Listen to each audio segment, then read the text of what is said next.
প্রিয় শিক্ষানবিশ আইনজীবী, আসসালামু আলাইকুম। আমি এনামুল হক রনিস, পরিচালক সাকসেসফুল একাডেমি।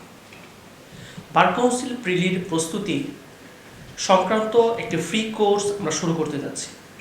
আমাদের নিজেদের দায়বদ্ধতা এবং প্রান্তিক পর্যায়ে যে শিক্ষানবিশ আইনজীবী রয়েছে তাদের কথা চিন্তা করে আমাদের এই কোর্সের শুরু করা। আমাদের এই কোর্সে আমরা বার কাউন্সিল প্রিলি পরীক্ষার একটি পূর্ণ গাইডলাইন দেব, যে গাইডলাইন অনুসরণ করলে বার কাউন্সিল পরীক্ষা পাশ করা আপনার জন্য অনেকটাই সহজ হয়ে যাবে। আবারও বলছি, এই কোর্সটি সম্পূর্ণই ফ্রি একটি কোর্স হবে।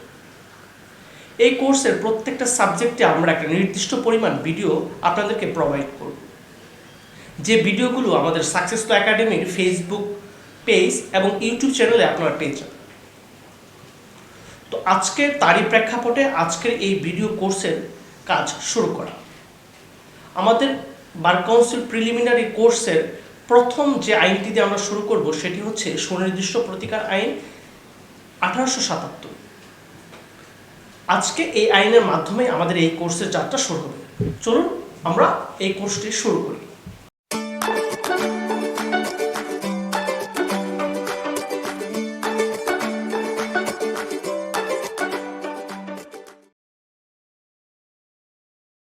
সুনির্দিষ্ট প্রতিকার আইন 1877-এর প্রথম ভিডিওটি। লেকচার 1-এ আমরা সুনির্দিষ্ট প্রতিকার আইনের প্রাথমিক বা প্রারম্ভিক কিছু বিষয় দেখব। সুনির্দিষ্ট প্রতিকার আইন, আমরা সকলেই জানি এই আইনটি 1877 সালের আইন। এই আইনটি 1877 সালের 1 নম্বর আইন। সুনির্দিষ্ট প্রতিকার আইন অনুসারে সাধারণত বাদী এক ধরনের দেওয়ানি প্রতিকার চায়, আর এই অধিকারগুলো চাই দেওয়ানি আদালতে। সো আমরা বলতে পারি যে সুনির্দিষ্ট প্রতিকারের মাধ্যমে বাদী সিভিল কোর্টে তার দেওয়ানি অধিকারগুলো প্রতিষ্ঠা করার জন্য মামলা করে থাকেন এবং আদালত তার দেওয়ানি প্রতিকার প্রদান করে থাকে। সুনির্দিষ্ট প্রতিকার আইনের উৎপত্তি ইকুইটি থেকে। সুনির্দিষ্ট প্রতিকার আইন, এই আইনটি সাবস্টেন্টিভ ল না প্রসিডিউরাল ল, সেদিকে যদি আমরা ব্যাখ্যা করতে চাই তাহলে আমরা দেখি যে সুনির্দিষ্ট প্রতিকার আইন হচ্ছে একটি সাবস্টেন্টিভ ল। কেন এটি সাবস্টেন্টিভ ল? আমরা জানি সুনির্দিষ্ট প্রতিকার আইনে বিভিন্ন ধরনের সংজ্ঞা, মানুষের অধিকার, এগুলোকে সংজ্ঞায়িত করা হয়েছে, এগুলোকে বর্ণনা করা হয়েছে। আর আমরা এটা জানি যে যে আইনের মাধ্যমে কোনো কিছু সংজ্ঞা বর্ণনা করা হয়েছে, কোনো অধিকারের কথা উল্লেখ করা হয়েছে, সেই আইনটি হচ্ছে সাবস্টেন্টিভ ল। তাই আমরা সুনির্দিষ্ট প্রতিকার আইনকে সাবস্টেন্টিভ ল হিসেবে উল্লেখ করতে পারি। এছাড়াও এই আইনকে আরও কিছু নামে আমরা ডাকতে পারি, যেমন সাবস্টেন্টিভ ল বাংলা যদি আমরা বলি তাহলে হচ্ছে তত্ত্বগত আইন। এছাড়াও এই আইনকে আমরা মূল আইন, মৌলিক আইন, প্রতিকারমূলক আইন, প্রতিরোধমূলক আইন বিভিন্ন নামে ডাকতে পারি। সো যে কোনো একটি অপশনে থাকলে আমরা সেটি কিন্তু আনসার করে দেব।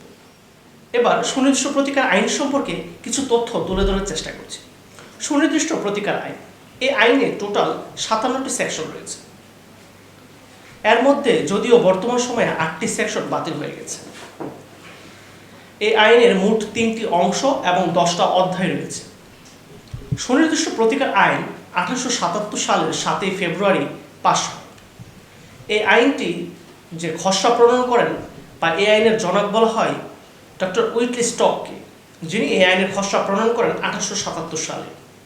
এই আইনটি 1877 সালের 7 ফেব্রুয়ারি পাশ হওয়ার পর এই আইনের কার্যকারিতা শুরু হয় 1 মে 1877 থেকে। সো আমরা তাই বলতে পারি এই আইনটি পাশ হয় 1877 সালের 7 ফেব্রুয়ারি এবং এই আইনটি কার্যকর হয় 1 মে 1877। সুনির্দিষ্ট প্রতিকার আইন সর্বশেষ সংশোধিত হয় 2004 সালে। 2004 সালে সুনির্দিষ্ট প্রতিকার আইনে 21-এর এ সেকশনটি যুক্ত করা হয়, যে সেকশনের মাধ্যমে বলা হয় বিক্রয় চুক্তি অবশ্যই রেস্ট্রিক্ট হতে হবে। আর এই ধারাটি বা এই সেকশনটি যুক্ত করা হয় 2004 সালের 27 নম্বর আইন ধারা। আর এই যে 2004 সালের 27 নম্বর আইনে যে সংশোধনীটা আনা হলো, এই সংশোধনীটা কার্যকর করা হয় 2005 সালের 1 জুলাই থেকে। আমরা জানি এই আইনের খসড়া প্রণয়ন করেন ডক্টর উইটলি স্টক। তিনি the new York civil code 1862 এর অনুসরণ করে এই সুনির্দিষ্ট প্রতিকার আইনের খসড়া প্রণয়ন করেন। সুনির্দিষ্ট প্রতিকার আইন অনুসারে মানুষকে চুক্তির মাধ্যমে যে অধিকারগুলো জন্ম হয় সেগুলোকে নিশ্চিত করা হয়। সুনির্দিষ্ট প্রতিকার আইনের মাধ্যমে 5টি উপায়ে সুনির্দিষ্ট প্রতিকার দেওয়া হয়। আর যে 5টি উপায়ে সুনির্দিষ্ট প্রতিকার দেওয়া হয় সেটি সুনির্দিষ্ট প্রতিকার আইনের সেকশন 5-এ বিস্তারিত আলোচনা করা হয়েছে। আমরা আমাদের পরবর্তী ভিডিওতে এই বিষয়টা বিস্তারিতভাবে দেখব। তবে তার আগে বলে রাখি, সুনির্দিষ্ট প্রতিকার প্রদান করা হয় স্থাবর সম্পত্তি দখল পুনরুদ্ধার, স্থাবর বা অস্থাবর সম্পত্তি দখল পুনরুদ্ধারের মাধ্যমে, একটা কাজ করতে যে বাধ্য তাকে সেই কাজ করার আদেশের মাধ্যমে, যে কাজটা থেকে একজন বিরত থাকা উচিত ছিল তাকে সেই কাজটা করতে নিষেধ করার মাধ্যমে, রিসিভার নিয়োগের মাধ্যমে এবং ঘোষণামূলক ডিক্রির মাধ্যমে। সো এই 5টি উপায়ে সুনির্দিষ্ট প্রতিকার নিশ্চিত করা হয়।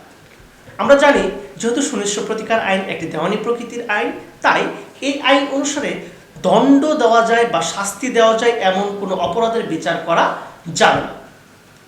আমরা প্রথমে বলেছিলাম যে সুনির্দিষ্ট প্রতিকার আইন অনুসারে আইনের 10টি অধ্যায় এবং 3টি অংশ রয়েছে। সুনির্দিষ্ট প্রতিকার আইনের প্রথম অংশে কোনো অধ্যায় আলোচনা করা নেই, সেখানে শুধু প্রারম্ভিক যে বিষয়গুলো আছে বা প্রাথমিক যে বিষয়গুলো আছে সেগুলো আলোচনা করা আছে। সুনির্দিষ্ট প্রতিকার আইনের দ্বিতীয় অংশে অধ্যায় 1 থেকে অধ্যায় 8 পর্যন্ত আলোচনা করা হয়েছে এবং সুনির্দিষ্ট প্রতিকার আইনের অংশ 2-তে অধ্যায় 9 এবং 10 আলোচনা করা হয়েছে। সো আজকের ভিডিও আমরা এখানেই শেষ করছি, দেখা হচ্ছে পরের ভিডিওতে।